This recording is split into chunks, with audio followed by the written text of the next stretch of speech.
My channel ನಿನ್ನ ಜೊತೆ ನನ್ನ ಕತೆ. ನಾಳೆಯ ಸಂಚಿಕೆಯಲ್ಲಿ ಏನಾಗುತ್ತೆ ನೋಡೋಣ ಬನ್ನಿ.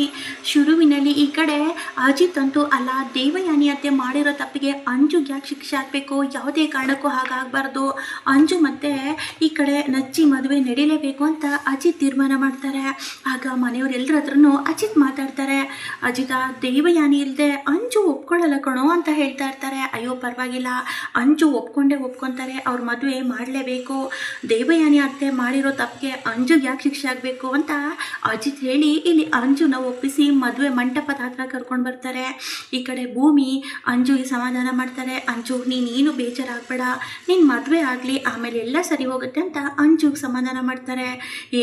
ಹಾಳದೋಳೆ, ಎಲ್ಲ ನಿನ್ನಿಂದನೇ ಆಗಿದ್ದು, ನನ್ನ ಮಾಮ್ ನಿನ್ನಿಂದನೇ ಕಡೆ ಜೈಲಿಗೆ ಹೋಗುವಾಗಾಗಿದ್ದು, ನಿನ್ನನ್ನು ಮಾತ್ರ ಯಾವುದೇ ಕಾರಣಕ್ಕೂ ನಾನು ಸುಮ್ಮನೆ ಬಿಡಲ್ಲ, ಆ ಮನೆಗೆ ನಾನು ಸೊಸೆಯಾಗಿ ಬರಲಿ, ಆಮೇಲೆ ನಾನು ಏನು ಅಂತ ಚಾಣಕ್ಯತನ ತೋರಿಸ್ತೀನಿ ಕಣೆ, ನೋಡ್ತಾ ಇರು, ನೀನಂತೂ ಖುಷಿಯಾಗಿರೋಕ್ಕೆ ನಾನಂತೂ ಬಿಡಲ್ಲ ಅಂತ ಅಂಜು ಕೋಪ ಮಾಡ್ಕೊತಾ ಇರ್ತಾರೆ.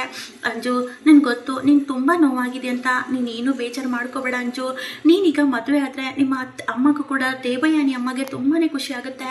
ನಿನ್ನ ಮದುವೆ ಆದರೆ ಅವರು ಅದೇ ಕನಸು ನೋಡ್ತಾ ಇದ್ದಾರೆ, ಅವ್ರ ಕನಸನ್ನು ನೀನು ಈಡೇರಿಸಲೇಬೇಕಲ್ವಾ ಅಂಜು ಅಂತ ಹೇಳ್ತಾರೆ. ಆಗ ಅಂಜುಗೆ ಇಲ್ಲಿ ರೆಡಿ ಮಾಡಿಕೊಂಡು ಅಪೇಕ್ಷಾ ಮತ್ತು ಇಲ್ಲಿ ಭೂಮಿ ಇಬ್ಬರು ಕೂಡ ಕರ್ಕೊಂಡು ಬರ್ತಾರೆ, ಮಂಟಪದ ಹತ್ರ ಕೂರಿಸ್ತಾರೆ. ಈ ಕಡೆ ನಚ್ಚಿಗೆ ಅಜಿತ್ ಮತ್ತು ಶ್ರವಣ್ ಇಬ್ಬರು ಕೂಡ ರೆಡಿ ಮಾಡಿಬಿಟ್ಟು ಮಂಟಪದ ಹತ್ರ ಕರ್ಕೊಂಡು ಬರ್ತಾರೆ. ಅಜಿತ್ ಅವರು, ಏನಾದರೂ ಸರಿ ಇವತ್ತು ಮದುವೆ ಆಗಲೇಬೇಕು, ದೇವಯಾನಿ ಅತ್ತೆ ಆಸೆ ಕೂಡ ಅದೇ ಅಲ್ವಾ, ನಚ್ಚಿ ಜೊತೆ ಮದುವೆ ಆಗಬೇಕನ್ನೋದು, ಅವ್ರು ಮಾಡಿರೋ ತಪ್ಪಿಗೆ ಅಂಜು ಯಾಕೆ ಶಿಕ್ಷೆ ಅನುಭವಿಸ್ಬೇಕು. ಸಂಗೀತ ಬೇಜಾರಲ್ಲಿರ್ತಾರೆ. ಅಮ್ಮ, ಯಾಕಮ್ಮ ಬೇಜಾರಲ್ಲಿದ್ದೀರಾ, ನೋಡಿ ಈ ಮದುವೆ ಆಗುತ್ತಲ್ವಾ, ದೇವಯಾನಿ ಅತ್ತೆ ಇನ್ನೊಂದು 2 ದಿನ ಜೈಲಲ್ಲಿರ್ತಾರೆ, ಯಾಕಂದರೆ ಅವ್ರು ತಪ್ಪು ಮಾಡಿದ್ದಾರೆ ಅಮ್ಮ, ತಪ್ಪು ಮಾಡಿದವರು ಯಾರೇ ಆದರೂ ಶಿಕ್ಷೆ ಅನುಭವಿಸ್ಲೇಬೇಕಲ್ವಾ, ಅವ್ರು ತಪ್ಪು ಮಾಡಿದ್ದಾರೆ ಅಂತ ಅಂಜುಗೆ ತಪ್ಪು ಕೊಡೋದು ನಾವು ತಪ್ಪಲ್ವಮ್ಮ ಅಂತ ಇಲ್ಲಿ ಅಜಿತ್ ಹೇಳ್ತಾ ಇರ್ತಾರೆ. ಲೋ ಅಜಿತ, ನೀನು ನೋಡ್ತಾ ಇದ್ರೆ ನನಗೆ ತುಂಬಾ ಖುಷಿ ಆಗ್ತಿದೆ ಕಣೋ, ನಿನ್ನಂಥ ಮಗನ ಪಡೆದಿರೋ ನಾನೇ ಪುಣ್ಯವಂತೆ ಅನ್ನಿಸ್ತಾ ಇದೆ ಅಂತ ಸಂಗೀತ ಹೇಳ್ತಾರೆ. ಆಗ ಅಜಿತ್ ಅವರು, ಅಮ್ಮ ಸಮಾಧಾನ ಮಾಡ್ಕೊಳ್ಳಿ, ಈಗ ಮದುವೆ ನಡೀಲಿ ಅಂತ ಅಜಿತ್ ಹೇಳ್ತಾ ಇರ್ತಾರೆ. ಆಗ ಪುರೋಹಿತರು ಮಂತ್ರನ ಶುರು ಮಾಡ್ತಾ ಇರ್ತಾರೆ. ಮಂತ್ರ ಹೇಳೋಕ್ಕೆ ಶುರು ಮಾಡ್ತಾರೆ. ಹುಡುಗಿ ತಂದೆ ತಾಯಿ ಬರಲಿ ಅಂತ ಪುರೋಹಿತರು ಹೇಳಿದಾಗ ಎಲ್ಲರೂ ಕೂಡ ಮುಖನ ನೋಡ್ತಾರೆ. ಆಗ ಅಂಜುಗಂತೂ ತುಂಬಾ ಕೋಪ ಬರ್ತಾ ಇರುತ್ತೆ. ನಮ್ಮ ಮಾಮನ ಇಲ್ಲದೆ ಇರೋ ಮಾಡಿದಿರೋ ಈ ಅಜಿತನ ಮಾತ್ರ ಯಾವುದೇ ಕಾರಣಕ್ಕೂ ನಾನು ಸುಮ್ಮನೆ ಬಿಡಲ್ಲ, ನನ್ನ ಸೇಡು ಆ ಮನೆ ಸೊಸೆಯಾಗಿ ಹೋಗಲಿ, ಆಮೇಲೆ ತೀರಿಸ್ಕೊತೀನಿ ಅಂತ ಅಂಜು ಕೋಪ ಮಾಡ್ಕೊತಾ ಇರ್ತಾರೆ. ಆಗ ಏನು ಮಾಡೋದು, ಹುಡುಗಿ ತಂದೆ ತಾಯಿ ಯಾರೂ ಇಲ್ವಲ್ಲ ಅಂತ ಸಂಗೀತ ಯೋಚನೆ ಮಾಡ್ತಾ ಇರ್ತಾರೆ. ಆಗ ಶ್ರವಣ್ ಅವರು, ನೋಡಿ ಪುರೋಹಿತರೆ, ಅವ್ರ ತಾಯಿ ಈಗ ಸದ್ಯಕ್ಕೆ ಇಲ್ಲಿಲ್ಲ, ಹಾಗಾಗಿ ನಾನು ಮತ್ತು ಶಾರದಾ ಅವಳ ತಾಯಿ ತಂದೆಯಾಗಿ ನಾವು ಬರ್ತೀವಿ ಅಂತ ಹೇಳ್ತಾರೆ. ಆಗ ಪುರೋಹಿತರು, ಒಳ್ಳೆಯದೇ ಬಿಡಿ ಅಂತ ಹೇಳ್ತಾರೆ.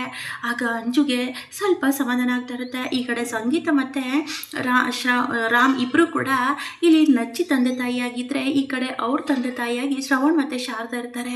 ಈಗ ಎಲ್ಲವನ್ನ ದಾರಿನ ಕೊಡಬೇಕು ಅಂತ ಹೇಳ್ತಾರೆ. ಆಗ ಶ್ರವಣ್ ಎಲ್ಲ ಸಿದ್ಧತೆನ ಮಾಡ್ತಾ ಇರ್ತಾರೆ. ಆಗ ನಿಜವಾಗ್ಲೂ ತುಂಬ ಖುಷಿ ಆಗ್ತಿದೆ. ಅಂಜು, ನೀನು ಬೇಜಾರು ಮಾಡ್ಕೋಬೇಡ ಮಗಳೇ, ನೋಡು ಏನೂ ಆಗಲ್ಲ, ನಿನ್ನ ತಾಯಿ ದೇವಯಾನಿ ಮತ್ತೆ ಬರ್ತಾಳೆ, ಆ ನಂಬಿಕೆ ನನಗಿದೆ, ನೀನೇನು ಯೋಚನೆ ಮಾಡಬೇಡ, ನಿನ್ನ ತಾಯಿನ ಕರ್ಕೊಂಡು ಬರೋ ಜವಾಬ್ದಾರಿ ನಂದು ಅಂತ ಇಲ್ಲಿ ಶ್ರವಣ್ ಹೇಳ್ತಾ ಇರ್ತಾರೆ. ಆಗ ಅಂಜಿಗೆ ಮಾತ್ರ, ಇಲ್ಲ ಮಾವ, ನಮ್ಮ ಅಮ್ಮ ಇಲ್ಲದೆ ನನ್ನ ಮದುವೆ ನಡೆಯುತ್ತಾ ಇದೆ, ನಾನು ನಿಜವಾಗ್ಲೂ ತುಂಬ ನೋವಾಗ್ತಾ ಇದೆ ಅಂತ ಅಂಜು ಕಣ್ಣೀರಾಗ್ತಾರೆ. ಆಗ ಶ್ರವಣ್ ಸಮಾಧಾನ ಮಾಡ್ತಾ ಇರ್ತಾರೆ. ಅಂಜು, ಎಲ್ಲ ಒಳ್ಳೇದಾಗುತ್ತೆ, ಅರ್ಥ ಮಾಡ್ಕೊಮ್ಮ, ಈ ರೀತಿ ನಿನ್ನ ಮದುವೆ ಇವತ್ತು, ನೀನು ಅಳಬಾರ್ದು ಅಂತ ಹೇಳ್ತಾರೆ. ಆಗ ಈ ಕಡೆ ದಾರೆನ ಎರಿತಾ ಇರ್ತಾರೆ ಶ್ರವಣ್ ಮತ್ತು ಶಾರದಾ.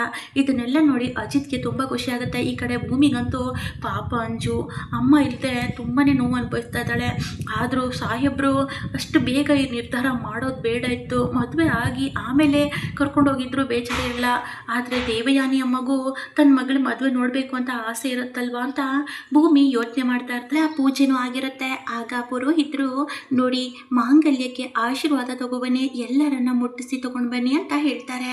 ಆಗ ಭೂಮಿ ಆ ಮಾಂಗಲ್ಯ ಸರನ ಎಲ್ಲರ ಹತ್ರ ಹೋಗಿ ಕೈ ಮುಟ್ಟಿಸ್ಕೊಂಡು ನಮಸ್ಕಾರ ಮಾಡಿಕೊಂಡು ತಂದು ಇಲ್ಲಿ ಪುರೋಹಿತರಿಗೆ ಕೊಡ್ತಾರೆ. ಆಗ ತಗೊಳಪ್ಪ ನಚ್ಚಿ, ಈಗ ನೀನು ಹೆಂಡತಿಯಾದ ಅಂಜು ಕೊರಳಿಗೆ ನೀನು ತಾಳಿ ಕಟ್ಟು ಅಂತ ಹೇಳ್ತಾರೆ. ಆಗ ನಚ್ಚಿ ತಾಳಿನ ಹಿಡ್ಕೊಂಡು ಎಲ್ಲ ಕಡೆ ತೋರಿಸ್ತಾ ಇರ್ತಾರೆ. ಅಮ್ಮ ಅಮ್ಮನ ಮುಖ ನೋಡ್ತಾರೆ. ಆಗ ಸಂಗೀತನೂ ಕೂಡ ಖುಷಿಯಿಂದ ನಗ್ತಾ ಇರ್ತಾರೆ. ಆಗ ಅಂಜು, ಕಟ್ಟೋನಜ್ಜಿ ಕಟ್ಟು, ಮೊದಲು ನೀನು ಕಟ್ಟಿ ನೋಡು, ಆಮೇಲೆ ಹೇಗೆ ನಿಮ್ಮೆಲ್ಲರನ್ನ ಆಟ ಆಡಿಸ್ತೀನಿ, ನಿಮ್ಮೆಲ್ಲರನ್ನ ಆಟ ಆಡ್ಸ್ಕೊಂತಾರೆ ನಾನು ಕಾಯ್ತಾ ಇದ್ದೀನಿ. ನಮ್ಮಮ್ಮನ ಜೈಲಿಗೆ ಹಾಕಿದ್ದೀರಲ್ವಾ, ನೀವು ಅದಕ್ಕಿಂತ 100 ಪಟ್ಟು ಶಿಕ್ಷೆ ಅನುಭವಿಸುವಾಗ ನಾನು ಮಾಡ್ತೀನಿ, ಮಾಡಿಲ್ಲ ಅಂದರೆ ನನ್ನ ಹೆಸರು ಅಂಜುನೇ ಅಲ್ಲ ಅಂತ ಹೇಳಿ ಅಂಜು ಕೋಪ ಮಾಡ್ಕೊತಾ ಇರ್ತಾರೆ. ನಾನು ಯಾಕೆ ಈ ಮದುವೆಗೆ ಒಪ್ಕೊಂಡೆ, ಒಂದೇ ಒಂದು ಕಾರಣಕ್ಕೋಸ್ಕರ ನೀವೆಲ್ಲ ನಮ್ಮ ಮಾಮಿಗೆ ಮಾಡಿರೋ ಅವಮಾನಕ್ಕೆ ಪ್ರತೀಕಾರ ತೀರಿಸ್ಕೊಳ್ಬೇಕು ಅಂತಲೇ ಇಷ್ಟೆಲ್ಲ ನಾಟಕ ಮಾಡ್ತಾ ಇದ್ದೀನಿ ಅಂತ ಅಂಜು ಮನಸ್ಸಲ್ಲಿ ಅನ್ಕೊತಾ ಇರ್ತಾರೆ. ಆಗ ನಚ್ಚಿ ಇಲ್ಲಿ ಅಂಜು ಕೊರಳಿಗೆ ತಾಳಿ ಕಟ್ತಾರೆ. ಆಗ ಅಂಜುಗೆ ತುಂಬಾ ಖುಷಿ ಆಗ್ತಾ ಇರುತ್ತೆ. ಕೊನೆಗೂ ನಾನು ಅನ್ಕೊಂಡಾಕೆ ಆಯಿತು ಅಂತ ಅಂಜು ಖುಷಿ ಪಡ್ತಾ ಇರ್ತಾರೆ. ಆಗ ಎಲ್ಲರೂ ಕೂಡ ಖುಷಿಯಾಗಿರ್ತಾರೆ. ಅಜಿತ್ಗೆ ತುಂಬ ಖುಷಿ ಆಗ್ತದೆ. ಕೊನೆಗೂ ದೇವಯಾನಿ ಅತ್ತೆ ಆಸೆ ಈಡೇರಿತು, ನಚ್ಚಿ ಅಂಜು ಮದುವೆ ಆಯ್ತಲ್ವಾ ಅಷ್ಟೇ ಸಾಕು ಅಂತ ಅಜಿತ್ ಅನ್ಕೊತಾ ಇರ್ತಾರೆ. ಈ ಕಡೆ ಸಾಹೇಬ್ರೆ, ಆದರೂ ದೇವಯಾನಿ ಅಮ್ಮ ಇದ್ದಿದ್ರೆ ಚೆನ್ನಾಗಿರ್ತಿತ್ತು ಅಂತ ಭೂಮಿ ಹೇಳ್ತಾರೆ.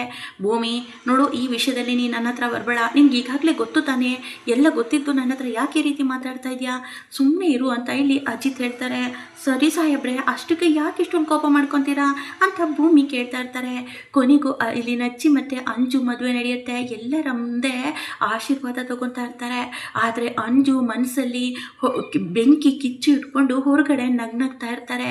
ಯಾಕಂದರೆ ಆದಷ್ಟು ಬೇಗ ಈ ಭೂಮಿನ ಈ ಮನೆಯಿಂದ ಹೊರಗಡೆ ಹಾಕಬೇಕು, ಅಷ್ಟೇ ಅಲ್ಲ ನನ್ನ ಮಾಮನ ಜೈಲಿಗೆ ಹಾಕಿರೋ ಈ ಅಜಿತ್ಗೆ ಸರಿಯಾಗಿ ತಕ್ಕ ಶಾಸ್ತ್ರ ಕಲಿಸ್ಬೇಕು ಅಂತ ಅಂಜು ಸಂಗೀತ ಅಂತೂ, ಅಂಜು ಇನ್ಮೇಲೆ ನೀನು ಈ ಮನೆ ಸೊಸೆ ಆಗ್ತಾ ಇದೆಯಾ, ಇಷ್ಟು ದಿನ ಈ ಮನೆ ಮಗಳಾಗಿದ್ಯಾ, ಇನ್ಮೇಲೆ ಈ ಮನೆಗೆ ಒಳಿತಾಗಲಿ ಒಳ್ಳೆಯದೇ ಆಗಲಿ ಅಂತ ಅಂದ್ಕೊಂಡು ಮನೆ ಒಳಗಡೆ ಬಾರಮ್ಮ ಅಂತ ಸಂಗೀತ ಹೇಳ್ತಾರೆ. ಅಯ್ಯೋ, ಅದು ನಿಮ್ಮ ಭ್ರಮೆ, ಈ ಮನೆ ಒಳ್ಳೆಯದಾಗೋದಲ್ಲ ಅತ್ತೆ, ಈ ಮನೆ ಕೇಡು ಕಾಲ ಶುರುವಾಯ್ತೆ ಅಂದ್ಕೊಳ್ಳಿ.